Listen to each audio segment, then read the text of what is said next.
Igreja Evangélica Cristo é Vida, a sua cidade refúgio. Então, meus irmãos amados, vamos abrir a Bíblia Sagrada para que nós possamos ouvir o que Deus tem a falar conosco nesta manhã de domingo. Vamos abri-la no livro de João, capítulo 8. Então vamos orar para que o Espírito Santo nos dê discernimento sobre essa mensagem. Oremos ao Senhor.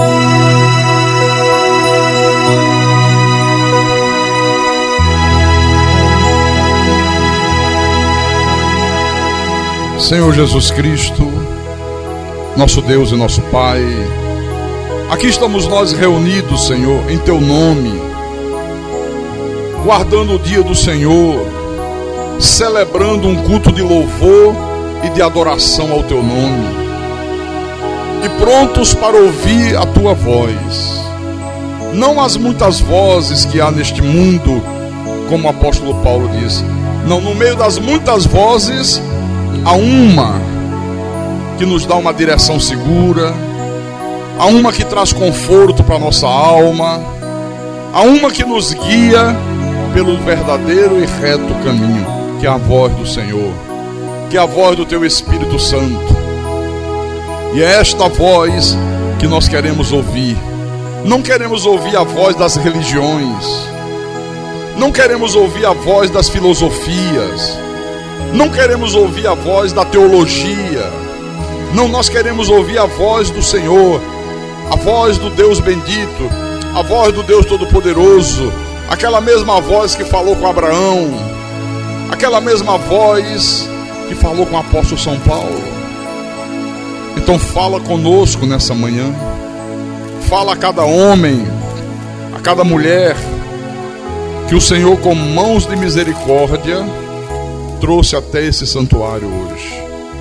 Usa-me, Senhor, como Teu pastor, como Teu servo.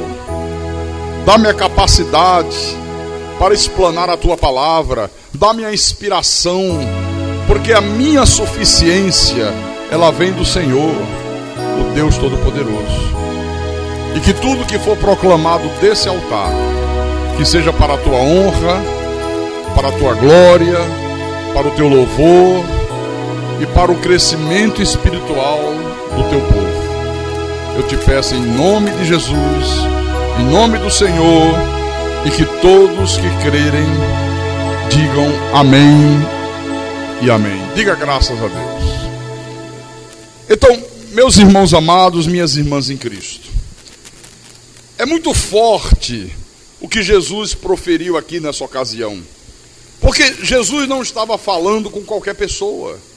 Jesus estava se dirigindo aos judeus que haviam crido nele, que haviam dito: nós cremos nele, nós cremos que ele é o Messias, nós cremos que ele é o Salvador, nós cremos que ele é o Filho de Deus. E ele disse para eles: se vós permanecerdes na minha palavra, sois verdadeiramente meus discípulos. Quer dizer, Jesus estava dizendo: não basta dizer que crê em mim, não basta confessar com a boca, não basta apenas dizer eu creio, é preciso muito mais do que isso, é preciso permanecer na minha palavra. Então, esses judeus aqui, eles tentaram de todas as formas e maneiras fugir dessa verdade que Jesus proferiu. Por quê? Porque eles achavam que era um filho de Deus, independente de obedecerem ou não obedecer a palavra. Eles achavam que obedecer a palavra não era tão importante. Você vê que eles disseram um pouco abaixo: ó, nosso pai Abraão. Depois disseram: nós temos um pai que é Deus. Como se isso fosse a prova de que eles eram de Deus. Como se o fato deles serem descendentes de Abraão na carne, como se o fato deles dizerem: nós temos um pai que é Deus, fosse a prova deles, de que eles eram de Deus. É como aquela pessoa hoje que acha que é de Deus, que acha que é uma salva, que acha que é um filho de Deus porque atendeu o apelo de um pastor, as igrejas que fazem apelo, né? O pastor prega e diz: e agora quem quer aceitar Jesus? Como se Jesus fosse uma Coca-Cola, como se Jesus fosse um cafezinho que se coloca numa bandeja e sai oferecendo. Quem quer, quem aceita, quem quer. Não é o homem que aceita Jesus, é Ele que nos aceita. Mas tem gente que acha porque atendeu o apelo, é filho de Deus. Outros acham que são filhos de Deus porque se batizaram nas águas, ou porque frequentam a igreja, independente de obedecer ou não obedecer a palavra. Há outros que dizem assim: eu já sou crente há 30 anos. O outro diz: eu sou um pastor. O outro diz: eu sou um diácono. O outro diz: não, eu sou um filho de Deus, eu sou um cantor gospel. O outro diz: não, eu sou de Deus, eu já li a Bíblia mais de 100 vezes. Já ouviu pessoas que dizem isso? Eu já li a Bíblia mais de 100 vezes. Irmãos, nada disso tem valor algum se a pessoa não obedecer plenamente a palavra de Deus. Você veja que Jesus rebateu todos os argumentos desses judeus incrédulos, dizendo o seguinte: olha, vocês estão dizendo que são filhos de Abraão. Se vocês são filhos de Abraão, praticai as obras de Abraão. Vocês estão dizendo que tem um pai que é Deus. Muito bem, Jesus disse: se Deus fosse de fato o vosso pai, quer dizer que Jesus estava dizendo que Deus não era o pai deles. Se Deus fosse de fato o vosso pai, certamente que vocês haveriam de me amar, e vocês não estão me amando, vocês querem me matar. Praticar as obras de Abraão é a pessoa proceder como Abraão procedeu. Abraão creu em Deus, Abraão confiou nas promessas de Deus, no poder de Deus. Abraão obedeceu a tudo aquilo que Deus mandou. Amém?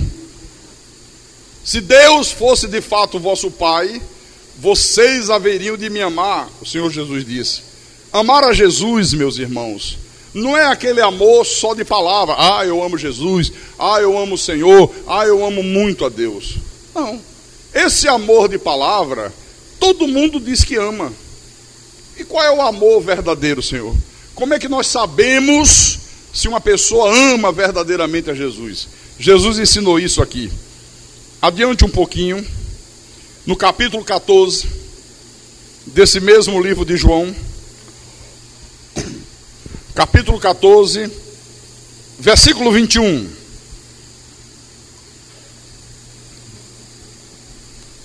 Presta atenção nas palavras dele.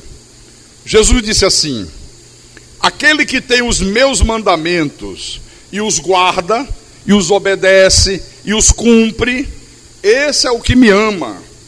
E aquele que me ama será amado por meu Pai, e eu também o amarei e me manifestarei a ele. Versículo 23. Respondeu Jesus: se alguém me ama, guardará a minha palavra, e meu Pai o amará, e viremos para ele, e faremos nele morada. Versículo 24. Quem não me ama, não guarda as minhas palavras, e as palavras que estás ouvindo não é minha, mas do Pai que me enviou.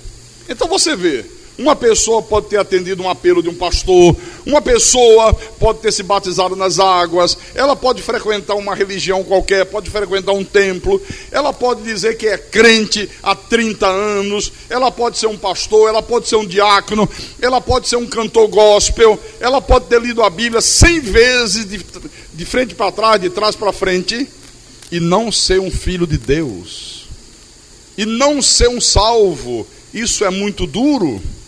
Isso é para que a gente pense bastante como está a nossa vida espiritual. Pastor, mas é possível isto? É possível. Olha, um dos exemplos que mais ilustra esse ensinamento aqui de Jesus é o de Judas. Abra no capítulo 12 de João. Judas recebeu o título de apóstolo, conviveu com Jesus durante 3 anos do seu ministério. Judas viu os milagres que Jesus realizou, mas principalmente, ele ouviu tudo aquilo que Jesus ensinou ao longo da sua trajetória aqui nesse mundo. Entretanto, nunca procedeu como filho de Deus. Será que nós não encontramos pessoas igual a Judas? Que estão dentro da igreja há anos e anos e anos e anos, ouvem pregações, lê Bíblia, fazem isso, fazem aquilo, e nunca procedem como um filho de Deus? Vamos ver esse exemplo aqui de Judas. Capítulo 12, versículo 1 em diante.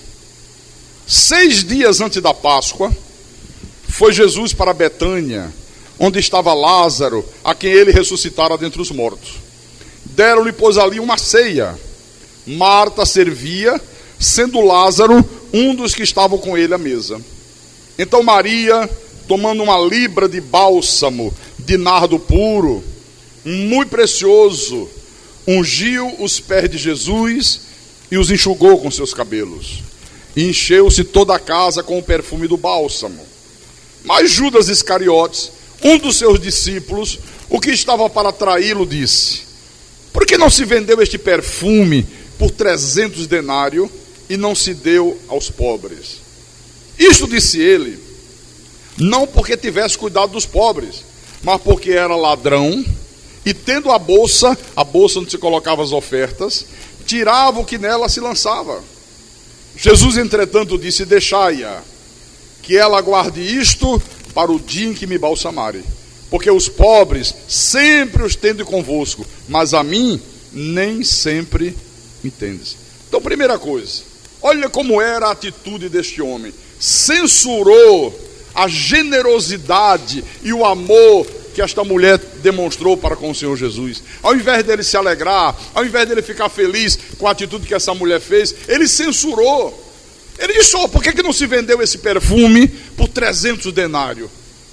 Naquela época, um trabalhador ganhava 1 denário por dia, 30 denários por mês. 300 denários equivalia ao salário de 10 meses de trabalho. Vamos botar hoje um salário normal de comércio, 600 reais, 6 mil reais.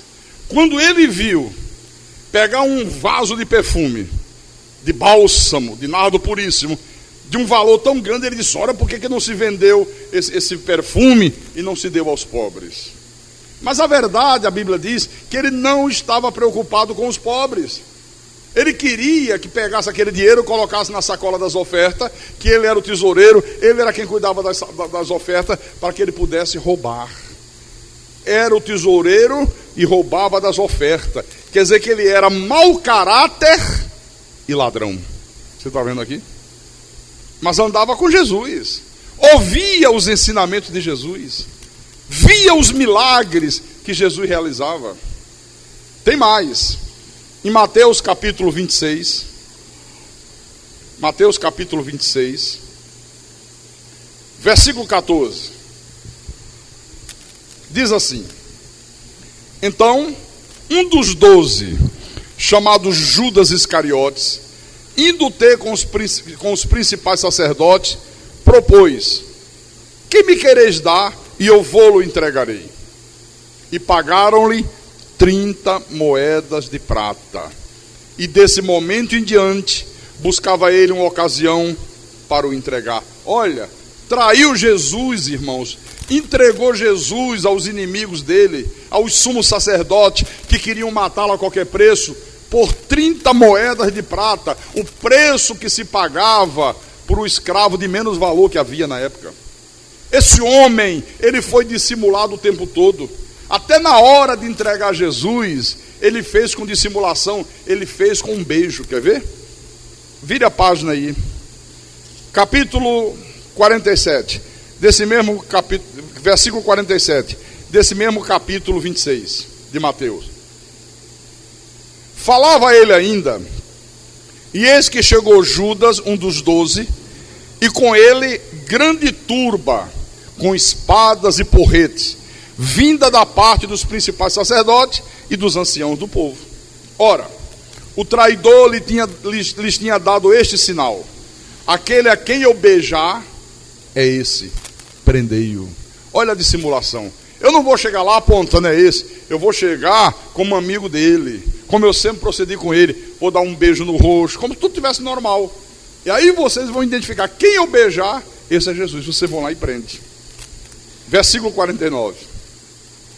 E logo, aproximando-se de Jesus, lhe disse: salve, mestre. E o beijou. Você vê? E é uma coisa interessante aqui, viu, irmãos? Olha, nem os outros discípulos, em nenhum momento, suspeitaram desse mau caratismo de Judas.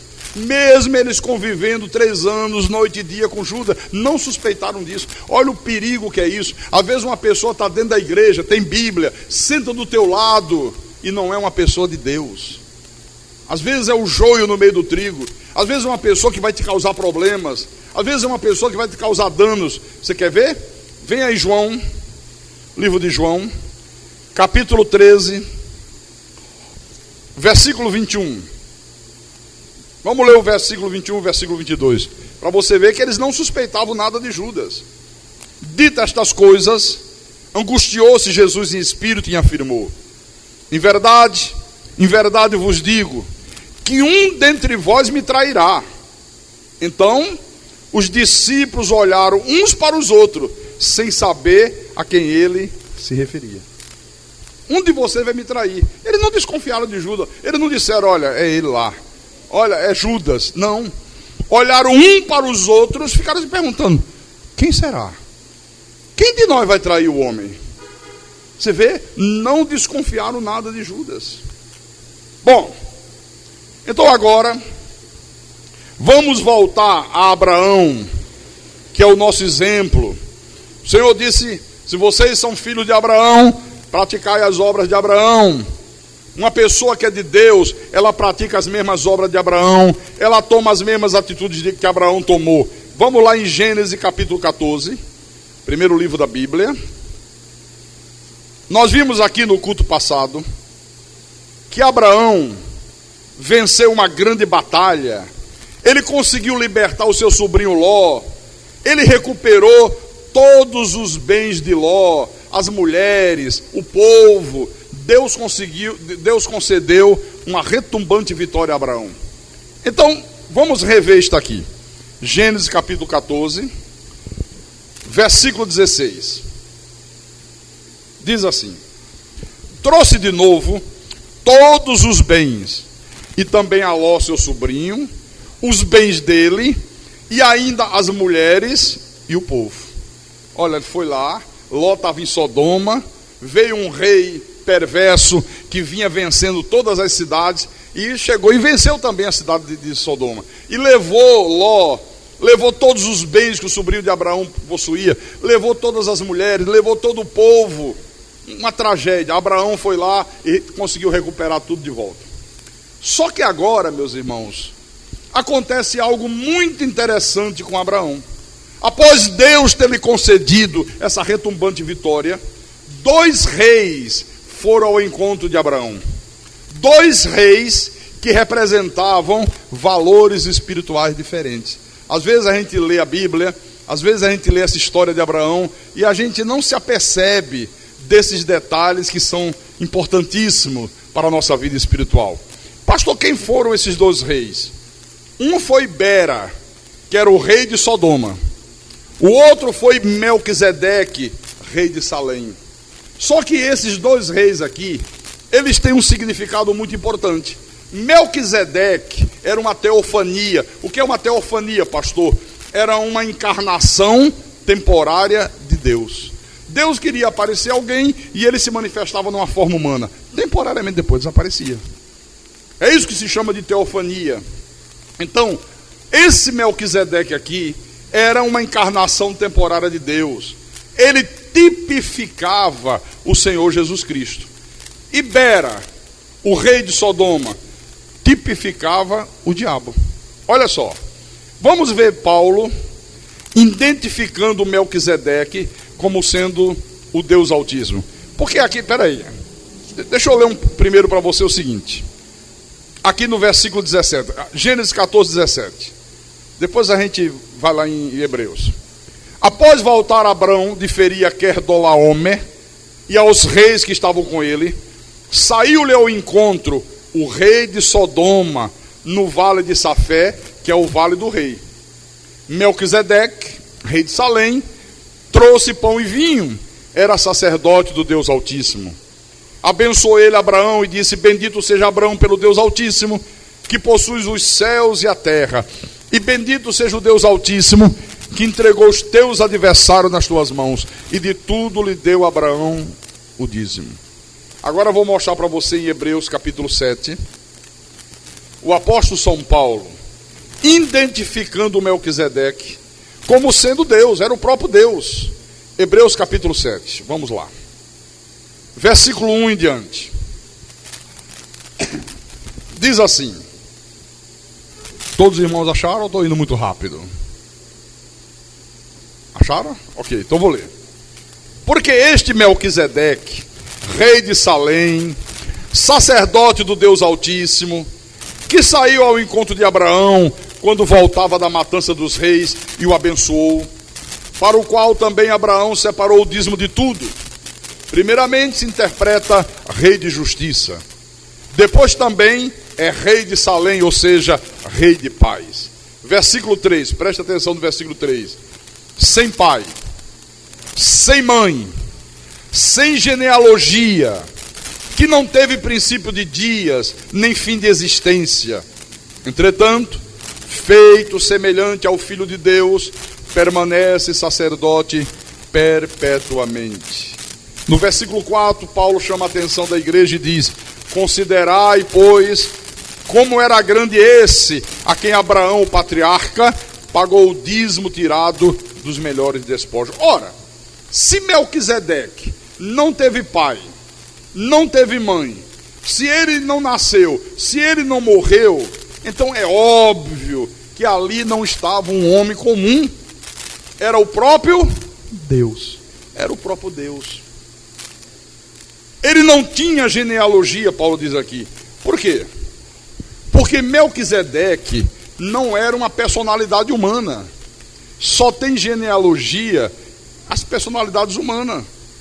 E Paulo disse mais: entretanto, feito semelhante ao Filho de Deus, ou seja, manifestado numa forma humana. Então, esse Melquisedeque, ele era rei de Salém, rei da Jerusalém celestial, rei da paz. Era o nosso Deus, era o Senhor Jesus Cristo. Mas Bera era rei de Sodoma, uma cidade perversa, uma cidade que tipificava o reino das trevas. Veja lá em Gênesis 13, vamos voltar lá. Gênesis capítulo 13, versículo 13. Olha o que diz aqui sobre Sodoma e os moradores de Sodoma. Diz assim: ora, os homens de Sodoma eram maus e grandes pecadores contra o Senhor. Por isso que Sodoma simbolizava o mundo Aion, o mundo da perdição, simbolizava tudo aquilo que é abominável a Deus. Agora perceba, meus irmãos, que a primeira coisa que Melquisedeque ofereceu a Abraão foi pão e vinho. Pão e vinho simbolizava o quê? Uma comunhão íntima com Deus. Ele ofereceu a Abraão as bênçãos espirituais e Abraão prontamente aceitou.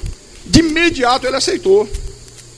Outra coisa, quando Melquisedeque ratificou para Abraão que fora Deus que havia concedido a ele aquela vitória, que fora Deus que tinha permitido que ele conseguisse vencer aquele rei perverso, Abraão imediatamente lhe deu o dízimo de tudo que ele havia conquistado. E aqui tem uma coisa interessante. Olha, meus irmãos, quando a gente vem à igreja, nós não devemos vir à igreja pensando no que é que nós podemos receber de Deus. Nós fomos ensinados muito errado. O catolicismo romano, que é quem chegou primeiro nessa nação, começou a ensinar as pessoas de uma maneira errada. As pessoas virem à igreja pensando naquilo que elas podem receber de Deus. Não. Quando você vem à igreja, quando nós viemos à igreja, nós devemos vir pensando no que é que nós podemos oferecer a Deus. O que eu tenho para oferecer a Deus? O que eu tenho para dar a Deus? O diabo, com as suas mentiras, com as suas corrupções, com as suas concupiscências, ele tentou inverter isso aqui de todas as formas. Ele quer que as pessoas sempre pensem no que elas podem se servir de Deus e não naquilo que elas podem servir a Deus. É por isso que nas falsas igrejas, nas seitas que imperam no nosso Brasil, que imperam aí pelo mundo afora, tudo gira em torno do que as pessoas podem receber de Deus. Quem frequenta a falsa igreja, quem frequenta seitas religiosas, é sempre assim. Elas vão pensando no que elas podem receber de Deus. O que é que as seitas fazem? Eles vão para o rádio, eles vão para a televisão e começam a oferecer às pessoas o quê? Bens materiais.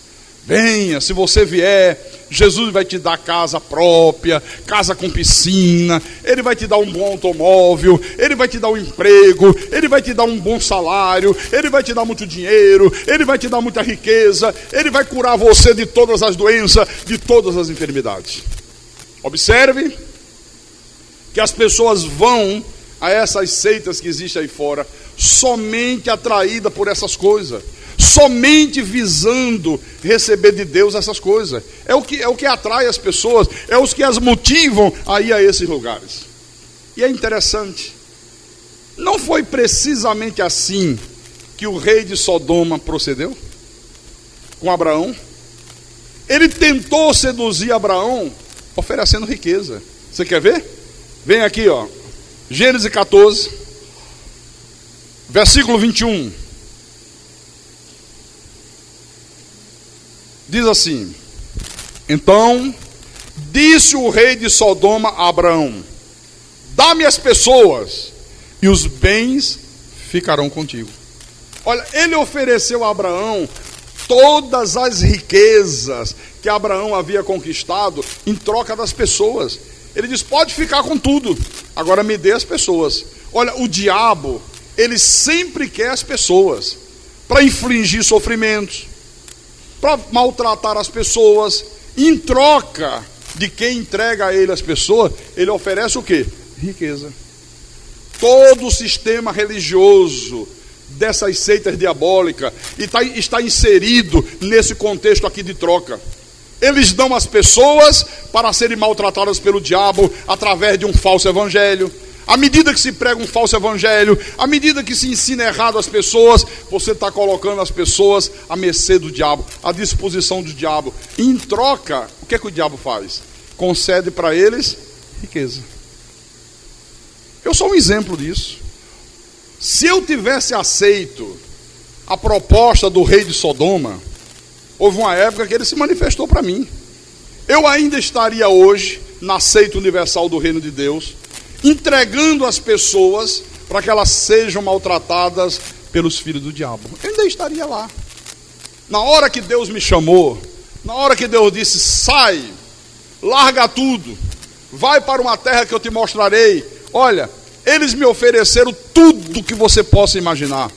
Muito dinheiro, mais poder, mais riqueza. Olha, você vai para um país, você vai ser o líder da Itália. Se você quiser ir para a Inglaterra, você vai ser o líder da Inglaterra. Se você quer ir para os Estados Unidos, você vai liderar a igreja nos Estados Unidos. Olha, você vai morar em mansão, você vai ter avião particular. Irmãos, eu rejeitei tudo. Um homem, quando tem um encontro com Deus, ele rejeita tudo aquilo que procede das trevas. Se ele é de Deus, se ele é de Deus. Olha como Abraão procedeu em relação a esse rei aqui, Bera. Versículo 22 e 23. Diz assim: mas Abraão lhe respondeu: levanto a mão ao Senhor, o Deus Altíssimo, o que possui os céus e a terra, e juro que nada tomarei de tudo que te pertence, nem um fio, nem uma correia de sandália, para que não digas: eu enriqueci Abraão. Ele disse: olha, eu não quero nem um fio de sandália, nem uma correia de sandália. Então, quando Abraão rejeitou Bera, ele ficou absolutamente satisfeito com Melquisedeque. Ele rejeitou Bera. Quando ele rejeitou Bera, na verdade, Abraão estava dizendo aqui, olha, fique com as riquezas, eu fico com o Senhor Jesus Cristo. Na verdade, Abraão estava dizendo, fique com a riqueza, eu fico com a verdade. Olha, há momentos na nossa vida que você tem que escolher. Você tem que fazer uma escolha. Ou você fica com os bens desse mundo, ou você fica com a riqueza, ou você fica com Deus. Há momentos na nossa vida que nós somos obrigados a decidir. Como Abraão aqui, ó. Ou você fica com as coisas desse mundo, ou você se volta para os bens materiais, ou você se volta para os bens espirituais. Agora, lembre-se, para Abraão ter direito a ficar com todas as riquezas, ele teria primeiro que fazer o quê? Entregar todas as pessoas ao rei de Sodoma. O rei de Sodoma disse, dá-me as pessoas e fica com todos os bens, fica com todas as riquezas. Olha, irmão, isso aqui é tremendo. Por quê? Porque assim como Deus quer usar o seu povo, quer usar a nossa vida, quer usar o nosso corpo para a sua glória, o diabo, através dos seus ministros, através dos seus mensageiros, quer também usar a nossa vida para os seus propósitos perversos, para os seus propósitos escusos e escuros. Deixa eu mostrar para você em Romanos como isso é verdade. Abra na Epístola de Paulo à Igreja de Roma, Romanos capítulo 12, versículo 1 e 2. Eu disse que Deus quer usar a nossa vida para a sua glória. Então Paulo disse à igreja, rogo-vos, pois, irmãos, pelas misericórdias de Deus, que apresenteis o vosso corpo por sacrifício vivo, santo e agradável a Deus, que é o vosso culto racional. E não vos conformeis com este século, mas transformai-vos pela renovação da vossa mente, para que experimenteis qual seja a boa, agradável e perfeita vontade de Deus. Você está vendo como a coisa é clara? Agora, o que nós estamos fazendo aqui esta manhã? O que nós fazemos ao longo da nossa vida, quando nós nos submetemos a Deus? Apresentamos o nosso corpo como sacrifício vivo, santo e agradável a Deus, que é o nosso culto racional. Olha, irmãos, o culto a Deus não pode ser um culto irracional. Você não vê aqui pessoas correndo, você não vê aqui pessoas pulando, você não vê aqui pessoas gruindo sons estranhos. Não, aqui é um culto racional. Agora, quantos que apresentaram seus corpos ao longo dessa semana para uma noitada de forró, passaram a noite no forró, passaram a noite no samba, passaram a noite no carnatal, lá em Natal, começou quinta-feira. Quantos que apresentaram o seu corpo para uma noitada de bebidas, para uma noitada de drogas, de prostituição? Meus irmãos, essas coisas não glorificam a Deus. Não glorificam a Deus em hipótese nenhuma. Em 1 Coríntios, capítulo 6, 1 Coríntios capítulo 6, versículo 19 e 20, Deus fala com a igreja através de Paulo e diz: acaso não sabeis que o vosso corpo é santuário do Espírito Santo que está em vós, o qual tendes da parte de Deus, e que não sois de vós mesmo, porque foste comprado por preço? Agora, pois, glorificai a Deus no vosso corpo. Olha, você tem que glorificar a Deus no teu corpo, na tua vida. Volte em Romanos capítulo 6. Volte lá. Romanos capítulo 6, versículo 12 e 13. Estou mostrando para a igreja que Deus quer usar o teu corpo, Deus quer usar a tua vida, a minha vida, para a sua glória. Então Paulo diz, Romanos 12, capítulo 6, versículo 12 e 13: não reine, portanto, o pecado em vosso corpo mortal, de maneira que obedeçai às suas paixões. nem ofereçais cada um os membros do seu corpo ao pecado, como instrumentos de iniquidade, mas oferecei-vos a Deus como ressurreto dentre os mortos, e os vossos membros a Deus como instrumentos de justiça. Agora, o que o diabo faz? Através dos seus filhos, através dos seus ministros, ele vai criando situações para ver se consegue fazer você ceder os membros do teu corpo ao pecado. Olha, ele tentou isso aqui com José, quando José estava lá no Egito como escravo, através da mulher de Potifar. Deixa eu mostrar como é que ele faz. Gênesis, capítulo 39, versículo 7 em diante. Você sabe que José foi vendido como escravo, mas Deus era com José. Estava lá na casa de Potifar. Potifar colocou José como mordomo da sua casa. Tudo que Potifar possuía era José que administrava. Mas um dia aconteceu algo. Olha o que aconteceu. Versículo 7. Aconteceu depois destas coisas, que a mulher de seu senhor pôs os olhos em José e lhe disse: deita-te comigo. Olha, a mulher de Potifar, a mulher do patrão dele, colocou os olhos de José e desejou José, e fez uma proposta: olha, deita-te comigo, seja meu amante, tenha um caso comigo. Versículo 8. Ele, porém, recusou e disse à mulher do seu senhor: teme por mordomo o meu senhor, e não sabe do que há em casa, pois tudo que tem me passou ele às minhas mãos. Ele não é maior do que eu nessa casa, e nenhuma coisa me vedou, senão a ti, porque és sua mulher. Como, pois, cometeria eu tamanha maldade e pecaria contra Deus? Falando ela a José todos os dias, e não lhe dando ele ouvidos para se deitar com ela e estar com ela, sucedeu que certo dia veio ele à casa para atender aos negócios, e ninguém dos de casa se achava presente. Não tinha nenhum empregado, não tinha ninguém, a casa estava vazia. Então ela o pegou pelas vestes e lhe disse: deita-te comigo. Ele, porém, deixando as vestes nas mãos dela, saiu fugindo para fora. Vendo ela que ele fugira para fora, mas havia deixado as vestes nas mãos dela, chamou pelos homens de sua casa e lhes disse: vede, trouxe-me meu marido este hebreu para insultar-nos. Veio até a mim para se deitar comigo, mas eu gritei em alta voz. Ouvindo ele que eu levantava a voz e gritava, deixou as vestes ao meu lado e saiu fugindo para fora.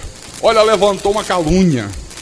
Quando ela viu que não tinha jeito, pegou José sozinho dentro de casa, agarrou José à força. Essa mulher não era fácil, hein? Deus que me livre, viu?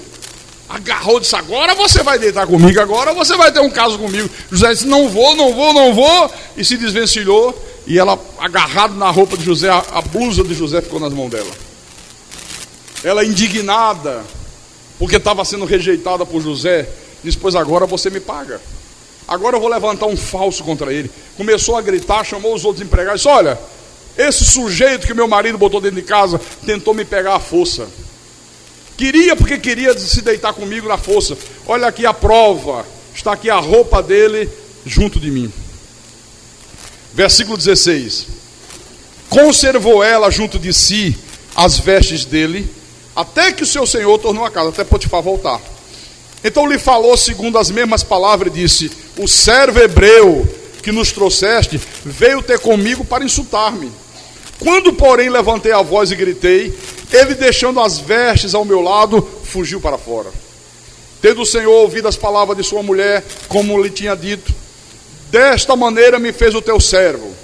Então se lhe acendeu a ira. Potifar ficou irado. Quem é que não ficaria? Qual o marido que não ficaria irado, meu irmão? Desta maneira me fez o teu servo. Então se lhe acendeu a ira. E o Senhor de José o tomou e o lançou no cárcere, no lugar onde os presos do rei estavam encarcerados. Ali ficou ele na prisão. Olha, José foi preso, irmão, sem ter cometido nenhum mal. Agora eu pergunto para você, ele não poderia ter cedido a essa tentação? Poderia ou não poderia? Ele podia ter pensado assim: puxa vida, eu já estou numa boa. Potifar já me confiou todos os seus bens. Eu sou o braço direito dele. Tudo sou eu que resolvo. Estou numa posição privilegiada. E agora vem a mulher dele que quer ter um caso comigo. Se eu aceitar, vou ficar numa melhor ainda. Agora é que eu vou me dar bem. Essa mulher vai dar tudo que eu quero. Essa mulher vai me encher de riqueza, vai me encher de ouro. Essa mulher vai fazer tudo que eu mandar. Ele podia ter pensado dessa maneira. Não, meu irmão, ele não pensou assim. Ele pensou em não ser infiel a Deus. Foi vítima de uma calúnia, foi lançado dentro de uma prisão. Mas olha, quando você é fiel a Deus, meu irmão, Deus sempre será contigo. Deus sempre será contigo. Veja aqui no versículo 21. Está lá dentro de uma prisão. Mas olha o que a Bíblia diz. O Senhor, porém, era com José, e lhe foi benigno, e lhe deu mercê perante o carcereiro. Mesmo dentro de uma prisão, Deus era com José. Agora Deus fez com que o carcereiro, sentisse simpatia com José, e daqui a pouco o homem se transformou na segunda pessoa do carcereiro dentro da prisão, desfrutando de todos os privilégios. E você sabe o restante da história, né? Deus acabou colocando José como governador do Egito. Como governador do Egito, irmãos. Esse é um exemplo, ok? Mas ele tentou o mesmo com Daniel. Vamos lá no livro do profeta Daniel. Daniel capítulo 6, versículo 1 em diante. Daniel capítulo 6, versículo 1 em diante. Então vou ler. Pareceu bem a Dário constituir sobre o reino a 120 satrapas que estivesse por todo o reino, e sobre eles 3 presidentes, dos quais Daniel era um, aos quais estes satrapas desse conta, para que o rei não sofresse dano. Deixa eu explicar isso aqui. Nessa época aqui, na Babilônia, o rei Dário estava enfrentando sérios problemas, porque a corrupção tomava conta do seu reino. Os políticos roubavam, os políticos metiam a mão em tudo, eram desonestos, aceitavam suborno. Então o reino desse homem estava no inferno. Qualquer semelhança com o Brasil não é mera coincidência. Não é mera coincidência. Os nossos políticos fazem a mesma coisa. Então o rei resolveu, disse: eu vou tentar equacionar o problema. Eu vou colocar 120 satrapas, como se fosse 120 senadores. Vou colocar sobre eles 3 presidentes. Dentre esses 3 presidentes, um era Daniel. E todos eles vão prestar conta a esses 3 que são da minha confiança. Eles vão supervisionar tudo. Vão ficar de olho vivo, vão observar tudo que está sendo realizado por essa gente. Bom, versículo 3. Então, o mesmo Daniel se distinguiu, se destacou destes presidentes e satrapas, porque nele havia um espírito excelente, um caráter excelente, um procedimento íntegro. Logo se destacou. E o rei pensava em estabelecê-lo sobre todo o reino. E o rei já começou a dizer: olha, esse Daniel aí é pedra 90. Esse Daniel aí, ele é honesto.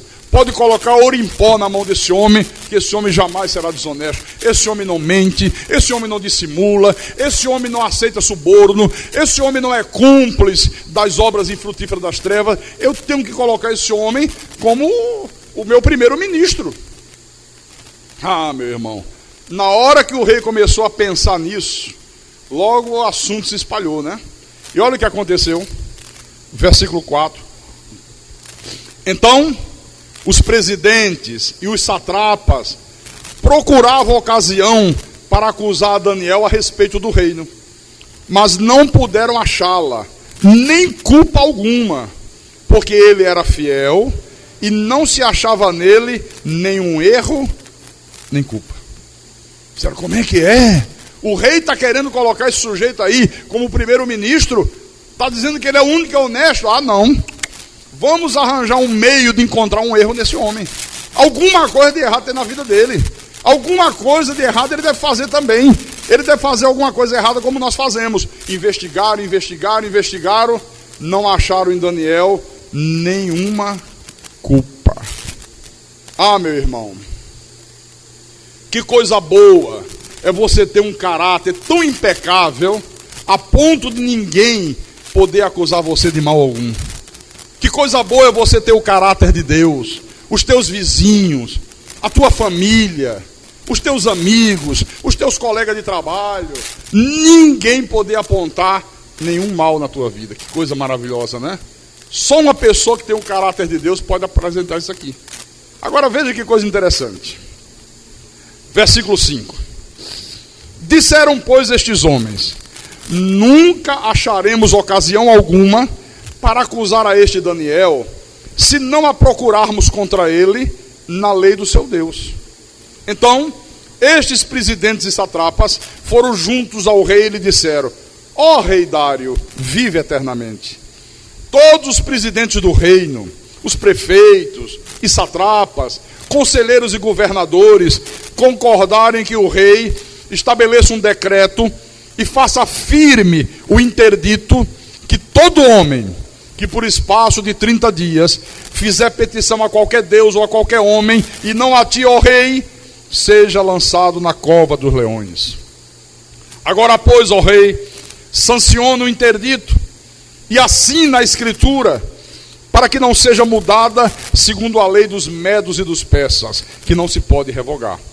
Por esta causa, o rei Dário assinou a escritura e o interdito. Deixa eu explicar isso aqui. Esses homens viram que a única maneira deles incriminarem Daniel era procurando uma forma, meus irmãos, de transformar as práticas religiosas de Daniel numa contravenção. Esse não tem outra maneira, não tem outra forma. Por quê? Daniel não escondia de ninguém que ele tinha o hábito de 3 vezes ao dia orar a Deus. Ele subia para o quarto dele, abria as janelas, se voltava para Jerusalém e 3 vezes ao dia ele orava a Deus. Olha, os seus inimigos sabiam disso. E eles pensaram assim: olha, se a gente conseguir fazer com que o rei torne ilegal durante 30 dias que qualquer homem faça a oração nesse reino a qualquer Deus, nós vamos acabar fazendo com que Daniel desobedeça, e aí ele vai ser jogado dentro da cova dos leões. E foram ao rei. Disseram: olha, rei, tu és maravilhoso, como os puxa-sacos sempre fazem, né? Começaram puxando o saco do rei. O senhor é maravilhoso, vive eternamente, o senhor é que é Deus. Olha, todos os prefeitos, todos os satrapas, todo mundo se reuniu e decidiu pedir que o Senhor assine um decreto presidencial, um decreto de rei, proibindo pelo espaço de 30 dias que qualquer homem faça oração, faça petição a qualquer Deus, a não ser ao Senhor. Durante 30 dias, se alguém quiser orar, ore ao rei. O rei é que é Deus. O rei ficou cheio de orgulho, né? Olha, quando viu a turma puxando o saco dele dessa maneira. Só que o rei nem se apercebeu que Daniel não estava presente naquele momento. Eles disseram: todos estão de acordo. Daniel não sabia disso. Daniel era o homem de confiança desse rei. Se ele estivesse ali, certamente que ele teria dado bons conselhos ao rei. Teria dado: não faça isso. Não cometa essa loucura. Isso não é correto. Isso vai trazer problemas para o teu reino. Mas ele não estava. E o rei achou que Daniel também estivesse de acordo. Aí assinou o decreto. Olha o que aconteceu. Versículo 10. Daniel, pois, quando soube que a escritura estava assinada, que o rei havia assinado um decreto, que a partir daquela hora estava proibido qualquer homem de fazer oração a qualquer Deus, senão ao rei. Se desobedecesse, vai ser lançado dentro da cova dos leões. Vai servir de churrasquinho para leão. Essa era a penalidade. Quando ele soube, entrou em sua casa, e em cima no seu quarto, onde havia janelas abertas do lado de Jerusalém, 3 vezes por dia se punha de joelhos e orava e dava graças diante do seu Deus, como costumava fazer. Então aqueles homens foram juntos e, tendo achado a Daniel a orar e a suplicar diante do seu Deus, se apresentaram ao rei e, a respeito do interdito real, lhe disseram: Rei, o senhor não assinou um interdito que por espaço de 30 dias todo homem que fizesse petição a qualquer Deus ou a qualquer homem, e não a ti, ó rei, fosse lançado na cova dos leões? O senhor não assinou isso? O rei disse: assinei. Eles disseram, o rei disse: esta palavra é certa, e ainda segundo a lei dos médios e dos persas, que nem eu querendo não posso revogar, nem que eu queira como rei eu não posso voltar atrás. Foi isso que eu fiz. Versículo 13. Então responderam e disseram ao rei: esse Daniel, que é dos exilados de Judá, não faz caso de ti, ó rei, nem do interdito que assinaste. Antes, 3 vezes por dia faz a sua oração. Segura um pouco aí. Eu fico maravilhado com isso aqui. Porque, meus irmãos, se Daniel não fosse um homem de fé, se ele não fosse um homem de muita coragem, ele teria apresentado qualquer desculpa e ele pararia durante 30 dias de orar a Deus. Quanta gente que apresenta desculpa para não vir ao culto da igreja? Quantos que apresentam desculpa para não vir quarta-feira à noite? Quantos que apresentam desculpa para não guardar o dia do Senhor? Quantos que apresentam desculpa para não voltar no culto de domingo à noite? Ele poderia ter apresentado desculpas. Ele poderia ter fechado as portas e as janelas da sua casa e orado silenciosamente a Deus em oculto. Se tocava debaixo da cama, orava em pensamento, ninguém ia saber. Ele poderia ter deixado a cidade, ele poderia ter ido para outro lugar orar a Deus. Só que, se ele fizesse qualquer uma dessas coisas que eu acabei de citar, ele teria sido incrédulo, ele teria sido covarde. E quem é de Deus nem tem incredulidade, nem tem covardia na sua vida. E se ele demonstrasse incredulidade ou covardia, Deus não o abençoaria. Deus não se manifestaria em favor da vida dele. Mas não mesmo. Bom, os inimigos dele ficaram lá espionando, até que disseram: olha, o cara é corajoso, rapaz. Não está dando a mínima para o que o rei assinou. Não está nem com medo de ser servido de comida de leão. Olha lá, ainda abriu a janela para todo mundo ver. Está orando a Deus, olha lá. Está vendo? Todo mundo está vendo. Vamos lá dizer ao rei. Foram lá.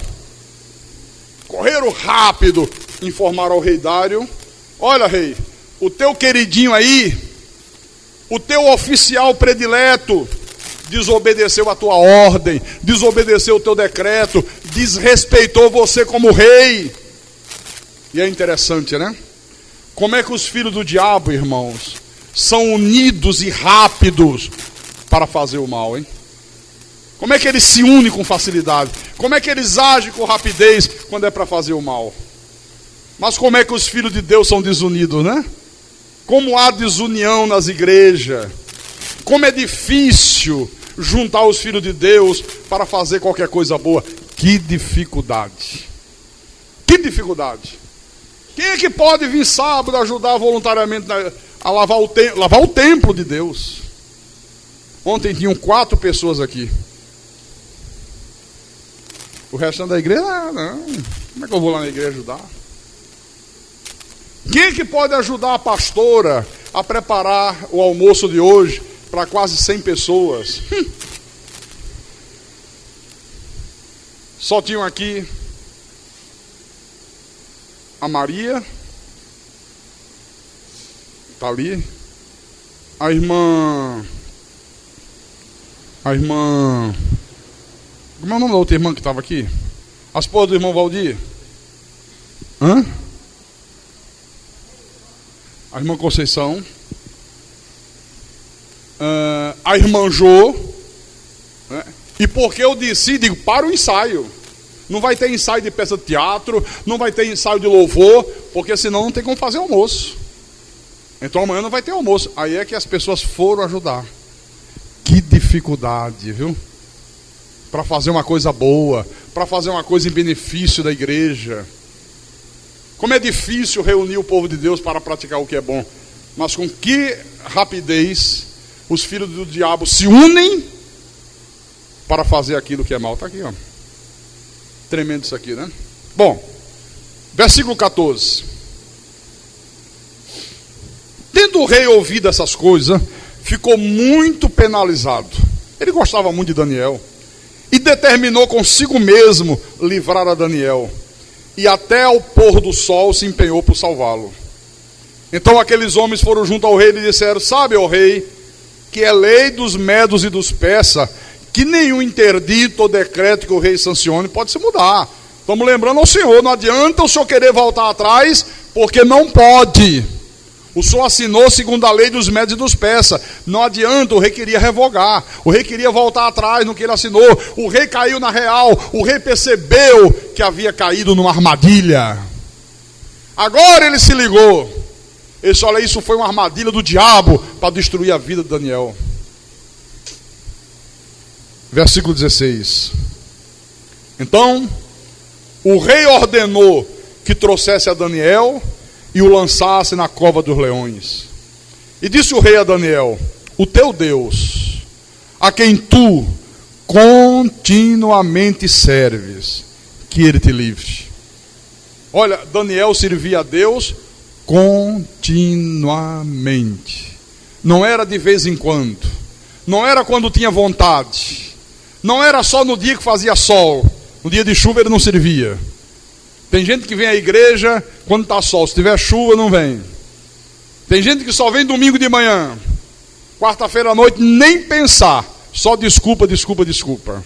Aí depois diz: eu não entendo porque que Deus não se manifesta na minha vida. Eu não entendo porque que eu não vejo o mover de Deus em meu favor. Eu não entendo porque que as minhas orações não são respondidas. Eu não entendo porque Deus não abre porta fechada. Eu não entendo porque Deus não faz o impossível se tornar possível. Porque você está sendo desobediente a Deus.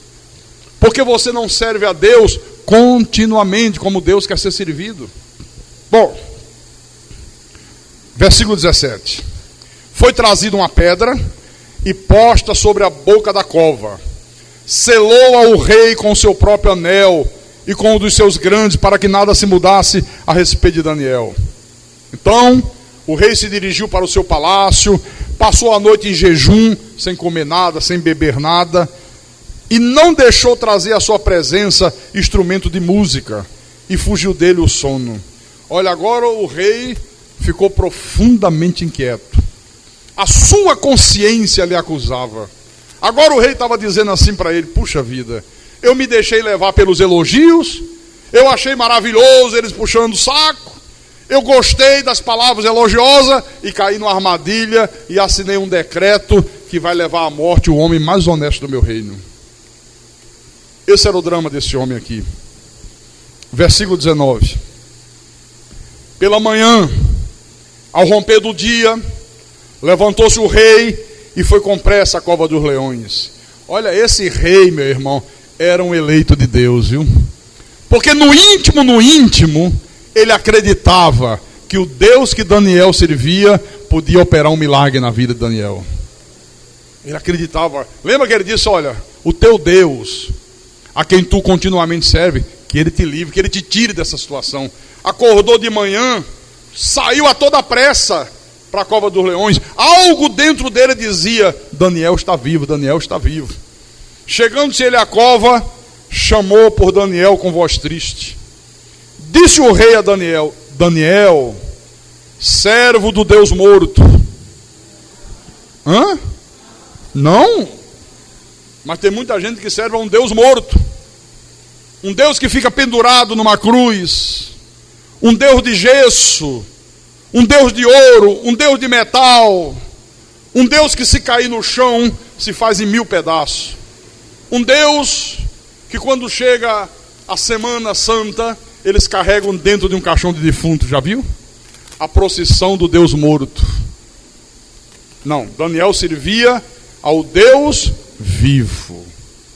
Daniel, servo do Deus vivo, dá-se-ia o caso que o teu Deus, a quem tu continuamente serves, tenha podido livrar-te do leão. Olha como o rei percebeu que Daniel servia a Deus continuamente. Ele observava: esse Daniel é da Cristo é vida.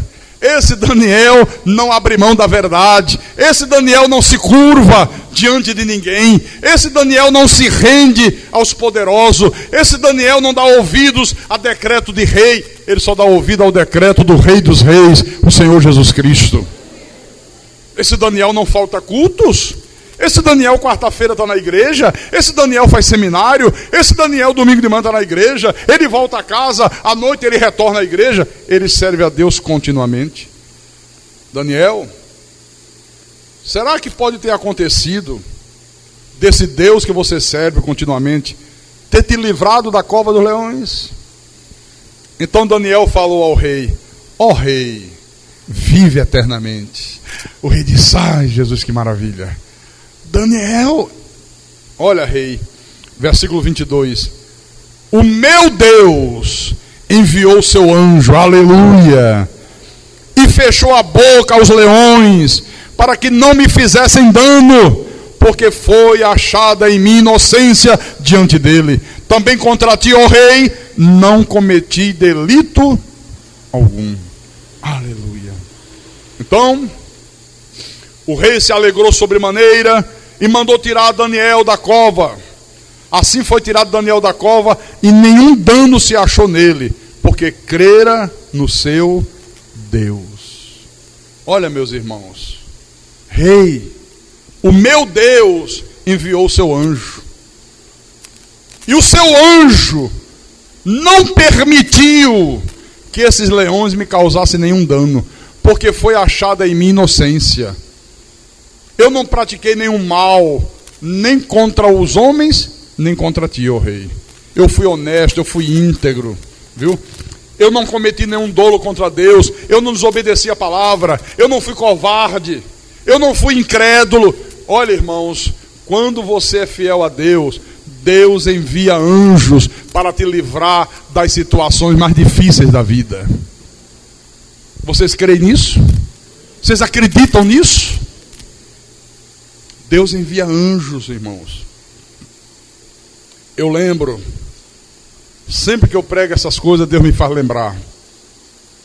Uma ocasião, eu ia de Natal para Recife. Naquela época, eu tinha um Opala Diplomata, um carro possante, 4 cavalos, corria que era uma barbaridade. E eu andava correndo muito na estrada, coisa que não se deve fazer. Hoje não faço mais. E eu ia muito rápido. E de repente um carro passou por mim. Aí eu digo: como é que pode um carro daqueles querer correr mais do que o meu? O meu corre muito mais. E quando eu ia acelerar, alguma coisa me travou. Alguma coisa disse: não, para. Vai devagar. Impressionante. Aquela coisa assim que, sabe, você não se controla. Aquela coisa controla você. Era um anjo de Deus. E eu, inexplicavelmente, comecei a ir bem devagar. 3 minutos lá na frente, um acidente terrível. Aquele carro que passou por mim, bateu de frente com outro, com outro, com outro. Olha, o que tinha de gente morta no asfalto. Criança espedaçada no chão. Uma tragédia. Com quem ia acontecer isso se eu tivesse ido e passado ele? Comigo. Eu, minha mulher, meus filhos. Deus enviou um anjo e me livrou da tragédia que ia acontecer lá na frente. Amém, irmãos? Aqui no versículo 24, ordenou o rei, e foram trazidos aqueles homens que tinham acusado a Daniel, e foram lançados na cova dos leões, ele, seus filhos e suas mulheres. E ainda não tinham chegado ao fundo da cova, e já os leões se apoderaram dele e lhes esmigalharam todos os ossos. Olha, quando jogaram os inimigos de Daniel, a leãozada veio de lá, meu irmão, com tanta fúria, tanta fome, que antes deles chegarem no fundo da cova, já tinham esmigalhado todos os ossos. Não puderam tocar nem no dedinho mindinho de Daniel, porque o anjo de Deus não permitiu. Amém, irmãos? Diga glória a Deus. E o versículo 25 é fantástico. Então, o rei Dário escreveu aos povos, nações e homens de todas as línguas que habitam em toda a terra: paz vos seja multiplicada. Faça um decreto pelo qual, em todo o domínio do meu reino, os homens tremam e temam perante o Deus de Daniel, porque ele é o Deus vivo e que permanece para sempre. O seu reinado não será destruído e o seu domínio não terá fim. Ele livra e salva e faz sinais e maravilhas no céu e na terra. Foi ele quem livrou a Daniel do poder dos leões. Aleluia. Daniel, pois, aleluia, pode glorificar a Deus.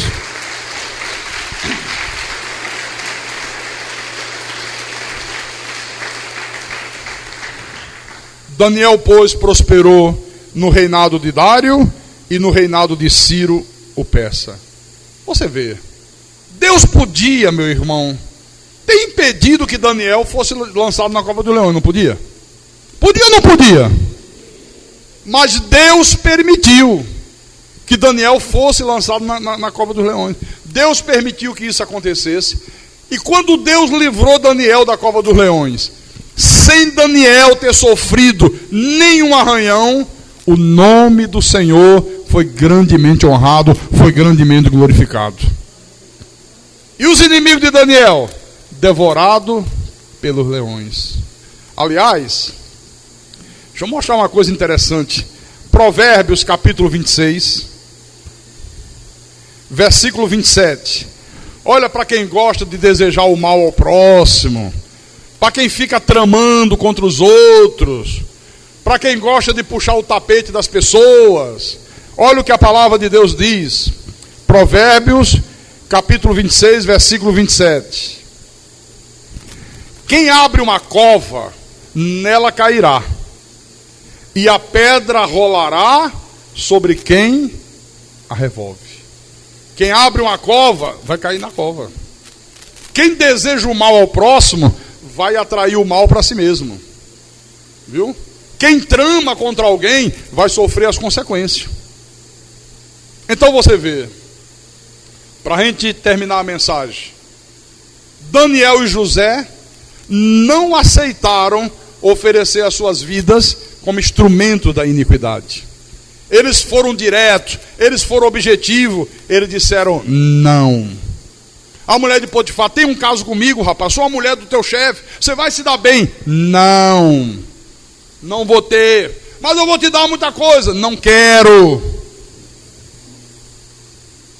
Daniel, olha, se você não orar, rapaz, você está salvando a tua vida. Não importa, ainda que eu morra, mas eu não vou fazer aquilo que é contrário a Deus. Eu vou continuar orando ao meu Deus. Aleluia. Irmãos, foram abençoados, foram tremendamente abençoados por Deus. Então, para a gente terminar, vamos voltar a Abraão, lá em Gênesis capítulo 14, porque ele não aceitou a oferta de Bera, que era o rei de Sodoma. Gênesis 14, para a gente fechar a mensagem, versículo 22 e 23. Mas Abraão lhe respondeu: levanto a mão ao Senhor, o Deus Altíssimo, o que possui os céus e a terra, e juro que que nada tomarei de tudo que te pertence, nem um fio, nem uma correia de sandália, para que não digas, eu enriqueci Abraão. Aleluia. Abraão preferiu aquilo que Melquisedeque lhe ofereceu, a bênção do Deus Altíssimo, aquele que possui os céus e a terra. Abraão era um homem que vivia pela fé nas promessas de Deus, não pelo suborno do diabo, não pelo suborno de Satanás. Olha, você vê, né? Até uma simples correia de sandália ele rejeitou, porque isso poderia afetar a sua caminhada com Deus, isso poderia afetar o seu relacionamento com Deus. Quantos servos de Deus que tiveram os seus ministérios destruídos porque aceitaram os aplausos do mundo, porque aceitaram a riqueza do mundo, porque aceitaram os subornos do mundo.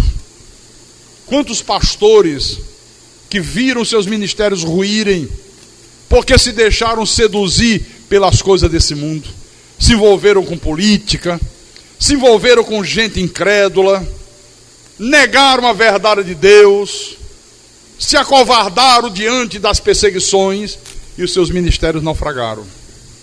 Olha, meu irmão, eu quero terminar dizendo para você o seguinte: não se pode, em hipótese alguma, ser um servo de Deus e ao mesmo tempo uma celebridade do mundo. Não pode. Não tem a mínima condição. Paulo disse: todos quantos quiserem viver piedosamente serão perseguidos. Todos que quiserem viver a verdade serão perseguidos. Se eu desistisse de pregar essa verdade que eu prego hoje, eu não seria perseguido. Todas as portas das outras igrejas se abririam para mim, como era antes. Quando eu pregava um falso evangelho, todo mundo me aplaudia. Todo mundo dizia: pastor Carlos é muito ungido, olha, esse homem vai para o PV, olha, lota o PV, tem que fechar os portões, enche o gramado, enche a arquibancada, não tem mais onde colocar a gente. Oh, que grande a unção. Que unção que nada. Não tinha unção nenhuma. As pessoas eram atraídas pelas promessas mirabolantes de riqueza, pelas promessas mirabolantes de cura. As pessoas eram atraídas para receber um vidrinho com óleo de Israel, comprado ali no pão de açúcar da esquina. Todo mundo me aplaudia. Eu recebia convite para ir pregar em tudo quanto era igreja. Você sabe como é que eles dizem hoje? Esse homem é um herege. Cuidado com ele. Não, aqui ele não prega. Não queremos comunhão com ele. Nem eu com eles. Nem eu com eles. Enquanto vida eu tiver, eu vou pregar o evangelho da graça de Deus, a verdade eterna de Deus. Deus é soberano, não é o homem que é soberano. O homem não tem livre-arbítrio. Livre-arbítrio é maldição, livre-arbítrio é heresia. A verdade de que a salvação não se perde, salvo uma vez, salvo para sempre. Jesus disse: das minhas mãos ninguém os arrebatará mais. Quem vai chamar Jesus de mentiroso?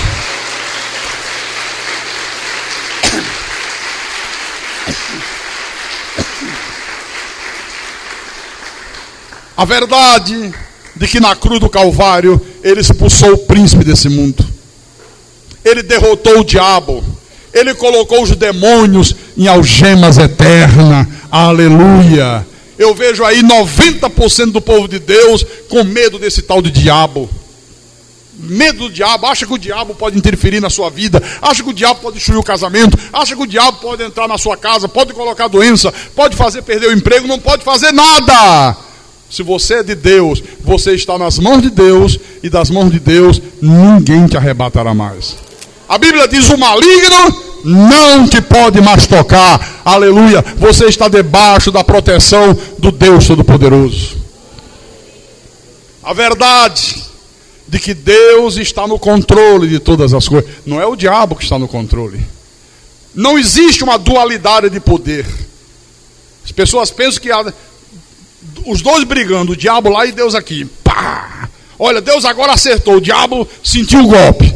Aí daqui a pouco, olha, mas agora a coisa virou, viu? O diabo acertou uma trauletada em Deus, meu irmão, que Deus está lá quase desmaiando. Como se tivesse uma... Não há dualidade de poder não, querido. A Bíblia diz, todo poder está nas tuas mãos, ó Deus. Aleluia. Todo. Não há poder nenhum na mão do diabo.